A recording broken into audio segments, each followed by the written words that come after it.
les damos la bienvenida a todos y a todas. Este va a ser es una de las conferencias creo que más esperadas de la primera feria del libro de aquí del Alto, y es la que titula Filosofía Occidental y Andina, que le va a dar el doctor H.C.F. Mancilla. Voy a leer algo de la biografía de aquí de nuestro invitado para que ustedes lo conozcan más. H.C.F. Mancilla nació en Buenos Aires en 1942, ciudadanías boliviana y argentina de origen. Estudió ciencia política y filosofía en universidades de Alemania.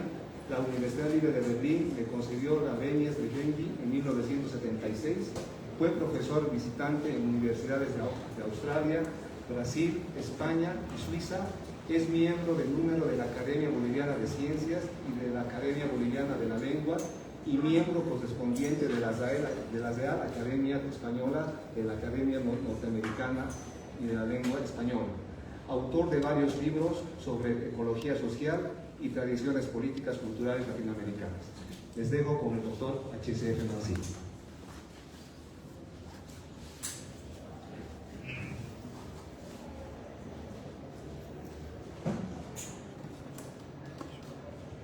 Estimadas y estimados asistentes, en primer lugar hago llegar mi agradecimiento y mi reconocimiento especial a la editorial Rincón Ediciones y a su director Omar Montesinos, quien ha emprendido la publicación de libros de alta calidad tipográfica y técnica a precios relativamente bajos. Y además lo hace esto con un espíritu muy interesante, sabiendo, por ejemplo, en mi caso, que mis obras son de muy difícil difusión. En pocas palabras, quiero exponer los motivos que me llevaron a escribir un texto que compara la filosofía occidental con la andina. Mi libro quiere ser una contribución a mejorar el nivel general de los lectores interesados en temas sociopolíticos. Por ello, critico una especie de sentido común muy extendido que subsiste aquí desde la época colonial y que no admite un cuestionamiento de sí mismo. Este sentido común ha generado una mentalidad integrista y armonicista y una cultura política autoritaria que se mantiene vigente hasta hoy. El cimiento de esta constelación ha sido puesto por el catolicismo tradicional ibérico, signado por factores antiindividualistas, antiliberales y antipluralistas, que permanecen aún muy activos hoy como elementos normativos en casi toda la atmósfera cultural del área andina.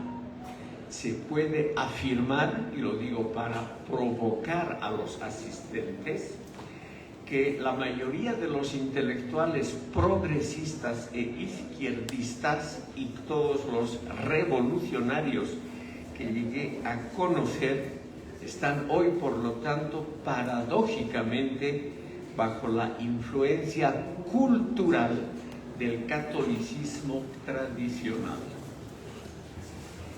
Este libro trata de divulgar conocimientos y opiniones en un lenguaje simple y en un espacio relativamente breve.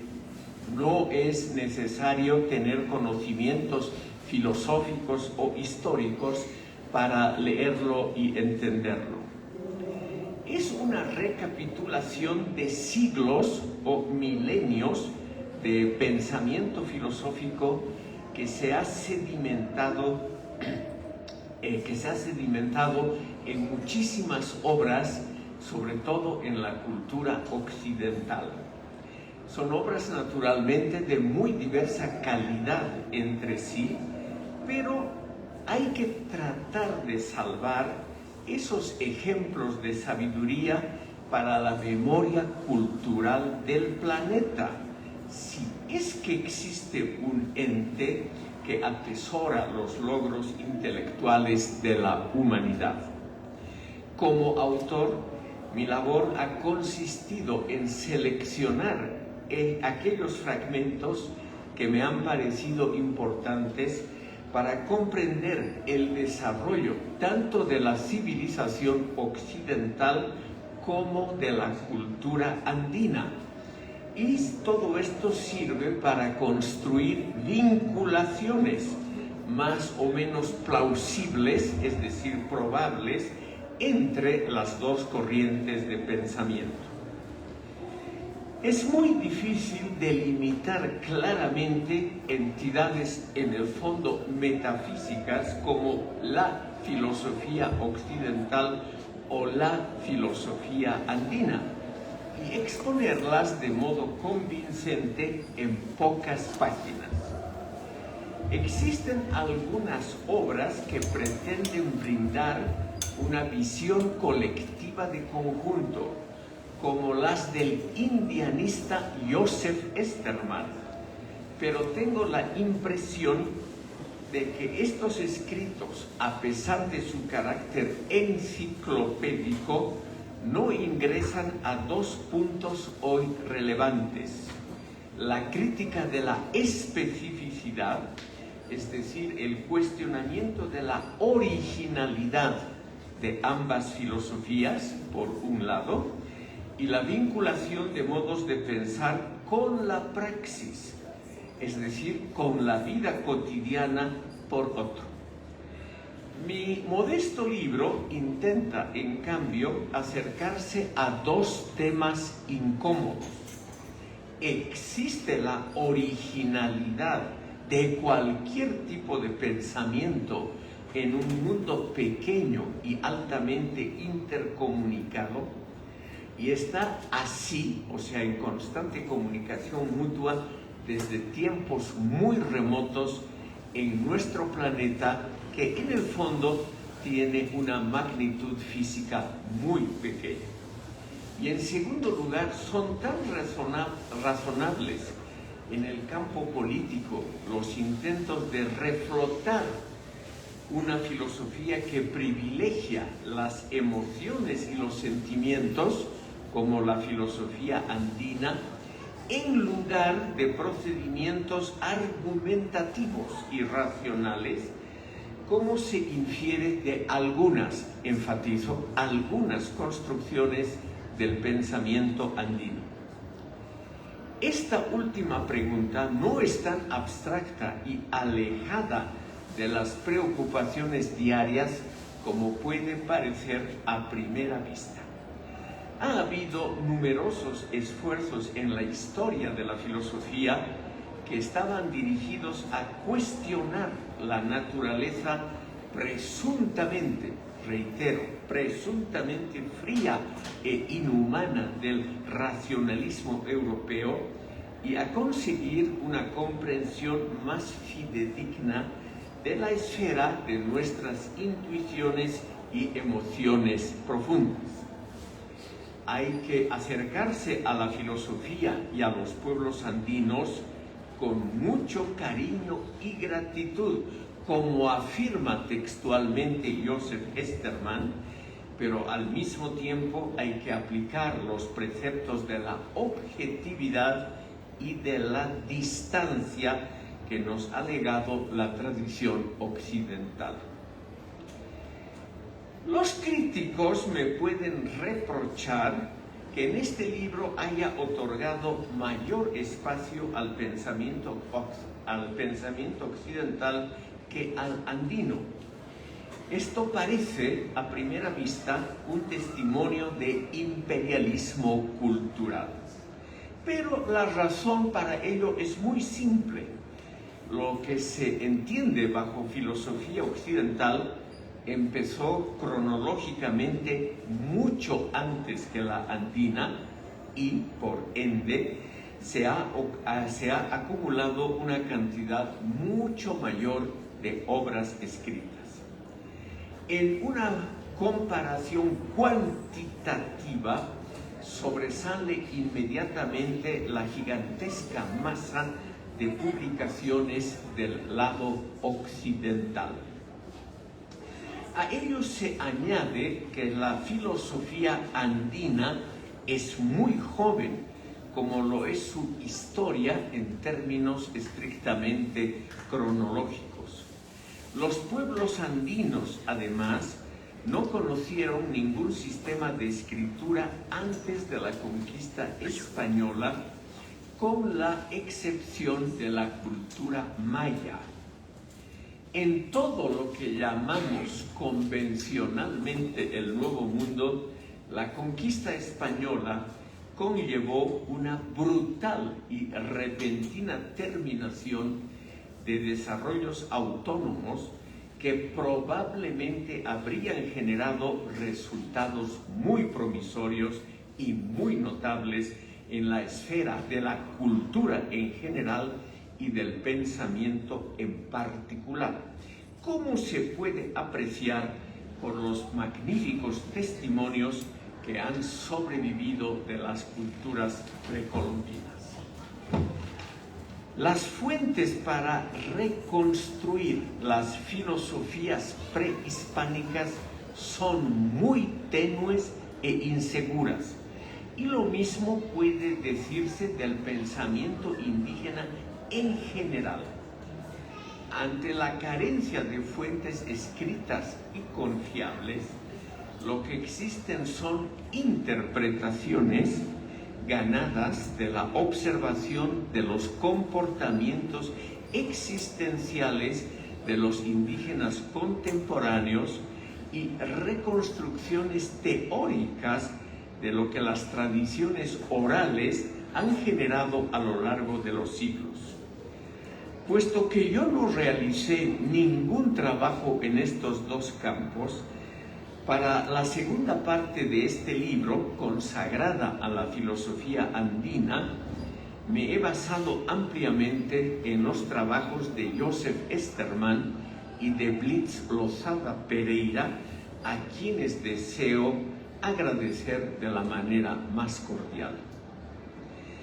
Debido a que yo personalmente no tengo una concepción propia sobre todas las temáticas de este libro, he tratado de reconstruir opiniones ajenas con un mínimo de orden y cuidado. Un ensayo de este tipo se apoya en numerosas autoridades, por ello las muchas citas de mi texto. No pertenezco al exquisito grupo de escritores que pueden prescindir de ideas, libros y teorías de otros, y lo confieso con envidia y con nostalgia. Con envidia porque me falta la seguridad de aquellos que creen firmemente en lo que ellos mismos predican, y con nostalgia porque cuando yo era joven sentía una gran admiración hacia los catedráticos que poseen notables habilidades retóricas y que parecen construir grandes edificios teóricos sin mencionar las obras de otros autores. Este libro no ingresa a las disciplinas clásicas de la filosofía, como lógica, ontología, metafísica, teoría del conocimiento, sino que hace hincapié en los aspectos histórico-culturales que contribuyeron a edificar la especificidad del pensamiento occidental y del andino para poder confrontarnos a estos dos pensamientos entre ellos. Pese a las reducidas dimensiones de este texto, he dedicado un espacio relativamente amplio al pensamiento griego y a la Edad Media. En el primer caso, creo que este procedimiento está plenamente justificado a causa del temprano comienzo de la filosofía griega a causa de la calidad intrínseca de la misma y de la importancia que tuvo en las labores culturales del mundo occidental. En lo referente a la filosofía medieval, me he guiado por motivos muy banales para brindar una visión de la misma que no se agote en unas pocas alusiones generales.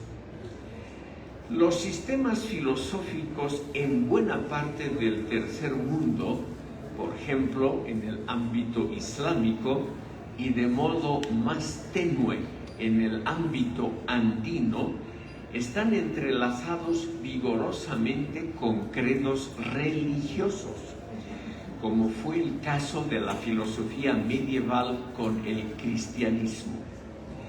Y en todos ellos también se puede detectar un dilema básico que no ha variado en su núcleo: la posición de la tradición religiosa y cultural frente a la razón. Liberales y marxistas han contribuido a ensombrecer la Edad Media y a menospreciar sus logros intelectuales. Creo que puede ser mi deber mostrar, aunque sea someramente, los adelantos intelectuales que se alcanzaron en aquellos tiempos y la originalidad de muchas creaciones teóricas de entonces. Varios factores esenciales de la modernidad posterior fueron anticipados por el orden social y cultural de la Edad Media. Durante la Edad Media se crearon modelos organizativos que luego resultaron indispensables para casi todas las naciones del mundo en la evolución ulterior, como el sistema parlamentario de gobierno, el sistema universitario, la separación productiva entre el poder temporal y la esfera religioso-eclesiástica. La finalidad expresa de este libro es exponer a los lectores a una cultura ajena, distante en el tiempo y en el espacio.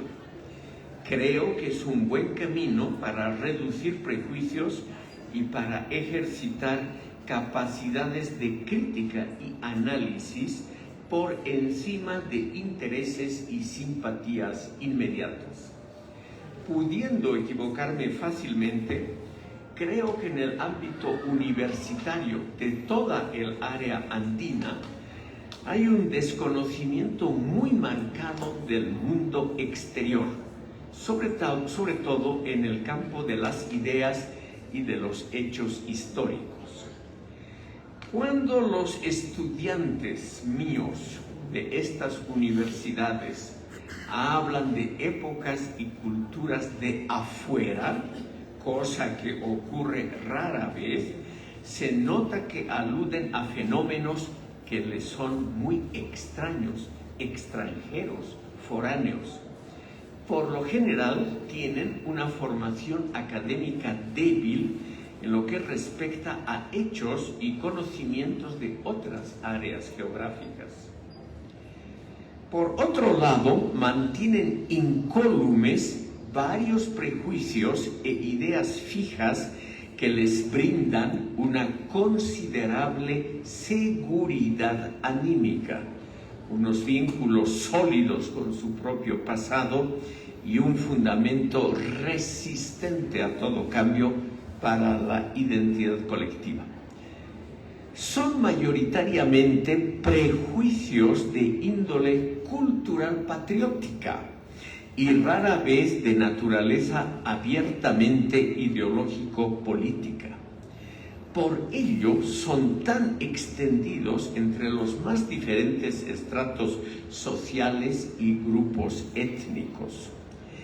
En el fondo, estos prejuicios corresponden a los lugares comunes acuñados por dos ilustres personalidades inmensamente populares en el ámbito universitario boliviano, Enrique Dussel y Eduardo Galeano, quienes, con un toque de erudición científica y libresca y con un buen nivel retórico, reiteran lo que los estudiantes y el público en general desean escuchar.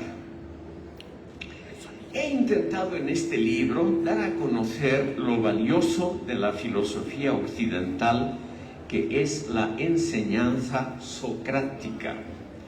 Creo que la duda sistemática y el cuestionamiento permanente de los prejuicios colectivos representan factores muy necesarios en nuestro mundo académico y cultural en general.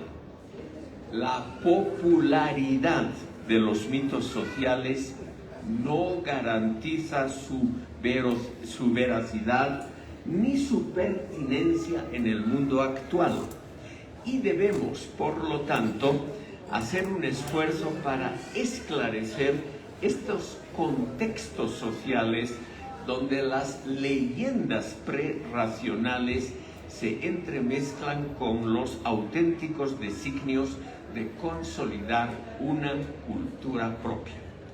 El enfoque socrático es probablemente el mejor legado de lo que puede llamarse la filosofía occidental. Como dijo el premio Nobel mexicano Octavio Paz, también la literatura y el arte modernos son inseparables de la función crítica de nuestro intelecto. Lo cito: aprender a saber significa, ante todo, aprender a dudar. Y esta herramienta es el mejor antídoto contra el dogmatismo. En cambio, en la cultura boliviana, creo percibir, pudiendo equivocarme, una marcada tendencia a aceptar y a propagar convicciones que parecen autoevidentes y por lo tanto verdaderas en sentido enfático, como culpar a los diversos imperialismos de todos los males del país.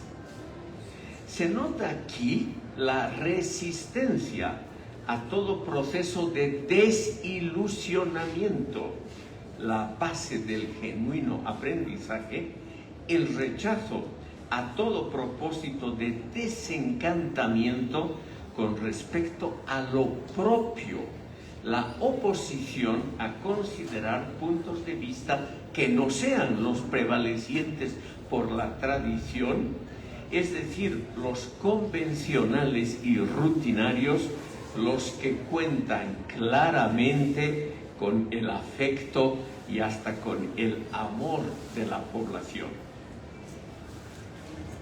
La filosofía andina constituye una corriente importante y compleja de pensamiento que no se puede resumir en pocas palabras. Hay que consignar, además, que las concepciones que subyacen al pensamiento andino poseen un nítido impulso moral, a menudo revestido de un postulado científico. Muchas de estas opiniones poseen un tinte revolucionario, socialista, antiimperialista y antielitario, sobre todo en el plano retórico. Su acercamiento desde hace muchas décadas al marxismo se reduce en el fondo a un anticapitalismo arcaico que busca el prestigio de las doctrinas socialistas clásicas para justificar metas normativas de desarrollo presuntamente propias, pero tomadas sin mucha elaboración del detestado mundo occidental. Lo importante por todo ello es lo siguiente.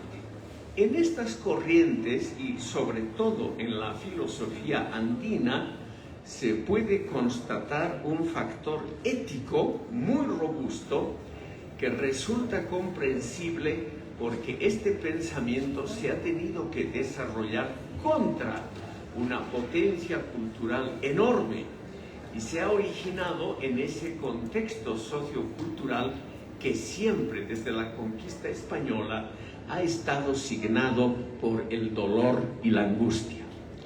Las líneas más radicales de esas teorías reivindicacionistas, entre las que se encuentran, por ejemplo, las concepciones de autores muy disímiles entre sí, como el argelino Franz Fanon o el boliviano Fausto Reinaga, postulan un nuevo hombre total frente a una Europa considerada como decadente, criminal y corrupta. Esta es también la concepción de muchos pensadores del indianismo boliviano. La filosofía andina se origina entonces en un contexto sociopolítico donde florece un fuerte descontento con respecto a la modernidad, sobre todo a la política de corte occidental. Esta genuina irritación está vinculada con el redescubrimiento de las culturas precolombinas, pero curiosamente también con un intento de revitalizar el catolicismo barroco. Hoy en día, estimados oyentes, en las universidades bolivianas, igual que en las otras de América Latina, se da esa tendencia muy fuerte a ver con otros ojos, obviamente positivos, al catolicismo barroco del siglo XVIII, porque sería anti-individualista, colectivista, antirracionalista y fundado sobre todo sobre sentimientos, emociones e intuiciones. En buena parte de América Latina y especialmente en el área andina, los procesos de modernización han destruido los vínculos primarios y sobre todo las certezas doctrinarias de la población aborigen y no han creado una esfera social que ofrezca las seguridades y certidumbres del mundo premoderno.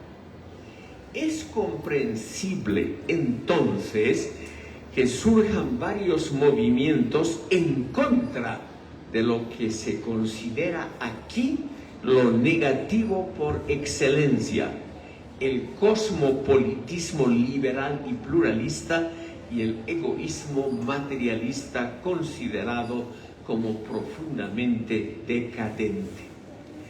Se trata, en líneas generales, de un anti-occidentalismo de inclinaciones ruralistas, partidario de revitalizar las costumbres y los credos ancestrales. Es un movimiento de amplio alcance social que ahora adquiere una dirección anti-imperialista y simultáneamente un tinte paternalista favorable al autoritarismo caudillista de las profundas tradiciones populares. Esta amalgama de orientaciones y resultados no es sorpresiva. En amplias porciones de América Latina y en todo el ámbito islámico, la civilización occidental es percibida ahora como una tendencia decadente, superficial, materialista, sin raíces y sin sueños, que habría destruido las antiguas culturas previas al contacto con Europa y que hoy haría peligrar el humanismo espontáneo generalmente atribuido a las clases populares. A la modernidad occidental, dicen estos pensadores como Enrique Dussel y Eduardo Galeano, le faltaría una gran visión histórica y religiosa que vaya más allá de los mezquinos afanes cotidianos.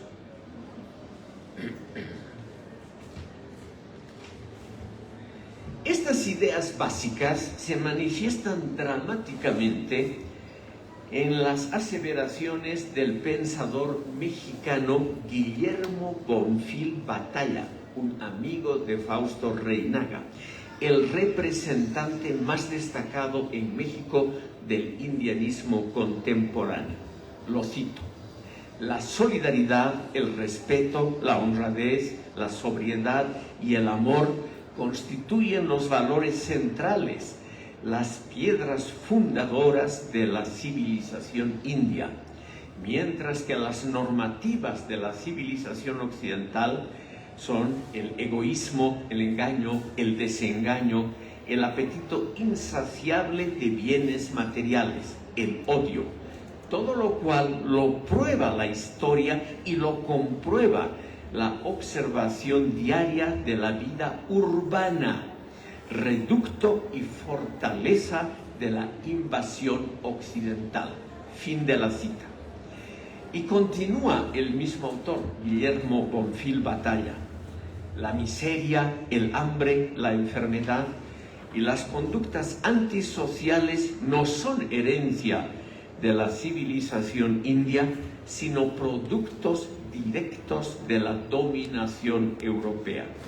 Forman parte de una circunstancia temporal, la invasión occidental, pero no representan los rasgos constitutivos de la cultura india. Fin de la cita, otra vez de Guillermo Bonfil Batalla. Esta concepción, muy similar a la expresada por el boliviano Fausto Reynaga, conlleva el rechazo de la cultura del despilfarro y del crecimiento incesante, que sin duda está encarnada en muchas versiones del pensamiento occidental. Pero, como tal vez han escuchado, es una contraposición maniqueísta y simplista de valores enteramente positivos de un lado y totalmente negativos del otro. Y esto tiene poco que ver con la realidad de cualquier sociedad, como la oposición entre el mundo luminoso y puro del campo y el terreno sórdido y pecaminoso de la ciudad. Estas contraposiciones simplistas lamentablemente no nos permiten comprender el carácter altamente complejo y enrevesado de todas las sociedades actuales de América Latina. La actual destrucción ecológica, que es a causa de su magnitud una consecuencia de la modernidad, yo soy el primero en admitirlo, ha generado un comprensible rechazo de la lógica del progreso histórico entre la gente joven y sensible con cierto nivel educativo, y asimismo ha producido un renacimiento de las cosmologías premodernas en sus vertientes andina y amazónica. Actualmente se expande, en cambio, una actitud de reconocimiento y admiración con respecto al núcleo ético de estas culturas andinas y amazónicas y a su filosofía de la praxis, es decir, de la vida cotidiana, porque ellas tienen en común una concepción de la vida en armonía con la naturaleza, una sabiduría nacida de una práctica antiquísima que les ha permitido a las etnias indígenas, a través de un elaborado sistema de ritos, prohibiciones, temores, rutinas, repetidos y transmitidos de padres a hijos, preservar aquella naturaleza aparentemente tan exuberante y en realidad tan frágil. La idea del necesario equilibrio entre el hombre y la tierra y la conciencia de la violación continua del medio ambiente por la civilización urbana e industrial, traen consigo una reevaluación de la sabiduría indígena, la que se expandió desde las selvas amazónicas hasta las zonas montañosas de los Andes. Y esto es seguramente el punto más importante, más valioso y más digno de ser estudiado de la filosofía andina. En esta atmósfera cultural ha nacido una constelación axiológicamente interesante donde han florecido variados intentos por recuperar una filosofía propia. En una época de fronteras permeables, de un sistema global integrado de comunicaciones y de pautas de comportamiento que se han convertido en universales, nace la voluntad de oponerse a las corrientes de uniformamiento y despersonalización. En la visión de los intelectuales que tratan de reflotar una filosofía andina, las grandes colectividades étnico-culturales de esta región significan algo así como un dique contra la homogeneización del mundo moderno.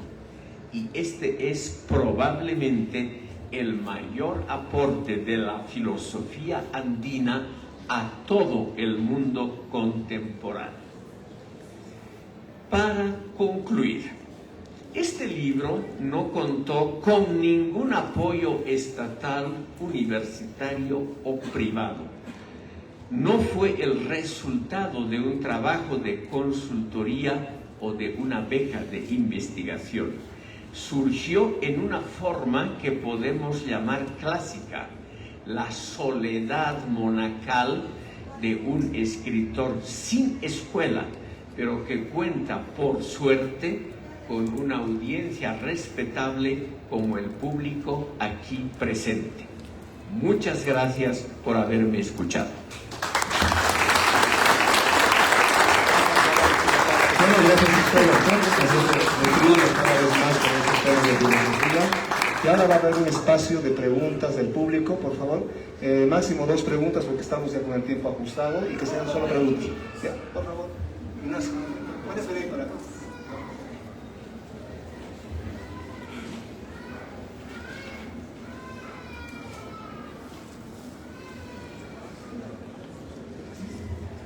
Buenas tardes, doctor, muchas gracias.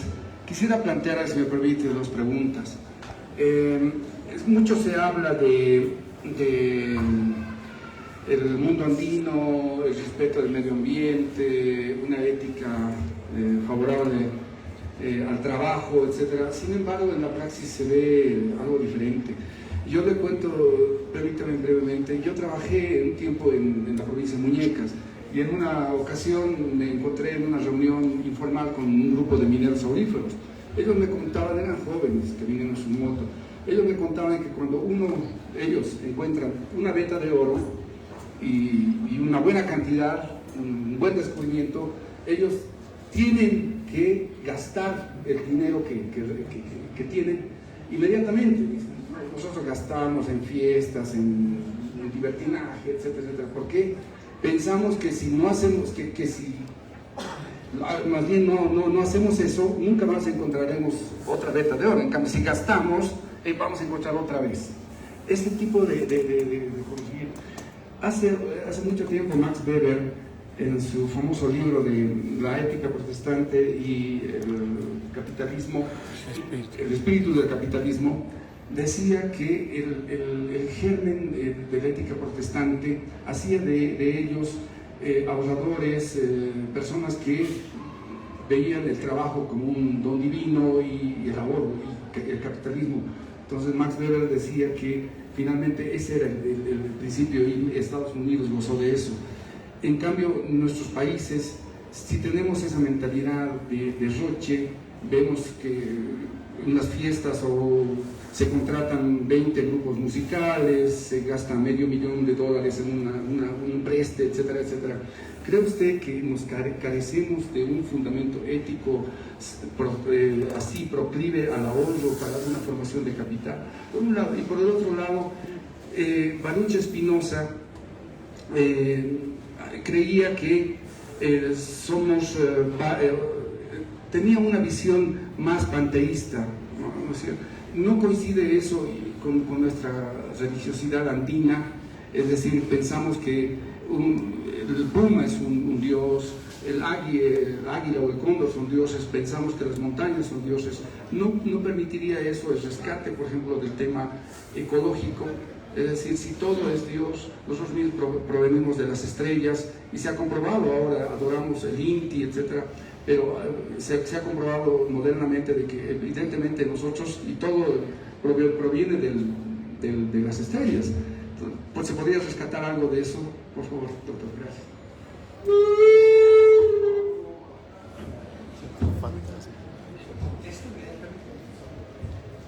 Como mi memoria no es la mejor, prefiero contestar inmediatamente esta pregunta. Don Ignacio tiene razón en 2 puntos. Evidentemente, la filosofía andina, no contaminada todavía por gustos, valores de orientación y modas ocasionales que provienen del norte, esa filosofía auténtica es evidentemente proecológica y partidaria de que el ser humano viva en armonía con la naturaleza. Pero, entre tanto, la sociedad boliviana, como casi todas en el mundo, se han convertido en fenómenos altamente complejos. Han recibido influencias de todo tipo y, obviamente, no todas las influencias son benéficas, vengan de donde vengan. Y estas influencias del consumismo, del desarrollo inmediato, de ver frutos materiales que sean un premio a nuestros esfuerzos cotidianos, esa mentalidad tiende rápidamente a arruinar los ecosistemas naturales. Yo diría que ahí se nota, lamentablemente, don Ignacio, la incipiente declinación, la decadencia de la filosofía andina como tal y su mezcla con el consumismo occidental y con la idea de que hay que progresar y no importa el costo, no importan los daños colaterales a la naturaleza o algo así. Yo creo que es la perniciosa influencia de esa cultura tan exitosa de Occidente que pone lo material en el centro de sus normas y que es, yo diría, tal vez para desilusionar a ustedes, y que es una ideología aceptada, voluntaria e intensamente por todas las culturas del mundo, empezando por la cultura andina. Cuando los campesinos indígenas, aquí en Bolivia y en el Perú, también en el Ecuador, de tierras altas, cuando ellos abandonan su región de origen y se dedican en otras regiones a otro tipo de cultivos como la coca, ahí lamentablemente esos mismos campesinos indígenas se olvidan de los preceptos ecológicos y de las maneras proconservacionistas de sus antepasados para cultivar la tierra y adoptan simplemente los principios normales de la cultura capitalista, y la verdad lo hacen con mucho gusto. Por razones de espacio me inhibo de contestar lo referente al filósofo holandés Baruch Spinoza, porque además no conozco bien esa obra. Tenemos tiempo para una pregunta más. Sí, una más. Sí, por favor, por acá.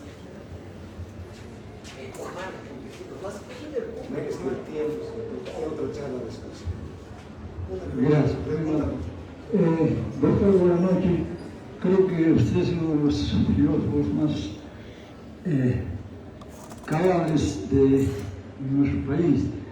Y bueno, a mí de estudiante hace 20, 30 años me ha preocupado este tema también, si hay una filosofía nacional boliviana y qué pasa con la filosofía occidental. Entonces me ha permitido investigar la vida de Fausto Reynaga, el pensamiento, luego el pensamiento boliviano sobre el indio. Y hoy que lo publico, gracias al COVID, que casi me lleva, le dijo, ¿para qué voy a dejar esto botado? Entonces lo publicaré. Y ahí encontré que en la vida de Fausto Reynaga hay 4 momentos. En el pensamiento andino sobre el indio existen 4 maneras de negarlo, una total, una lo afirma, el otro medio que lo niega, medio que lo afirma, y el otro también. Entonces descubrí, dije, esto es la tetraléctica, que en los últimos programas de filosofía nos le van a enseñar, ¿no? La tetraléctica. Y averiguando, me dije que hay algunos otros que escribieron de tetraléctica. Quisiera que la pregunta es esa, ¿qué escuchó usted o qué nos puede decir si existe una tetraléctica o una lógica andina?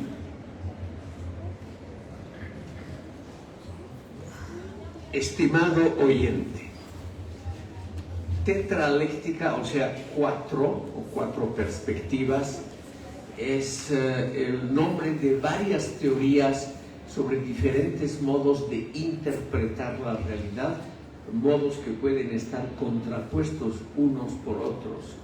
El concepto ya nació en la Grecia presocrática, o sea, más de 2500 años hacia atrás, no es nada muy original.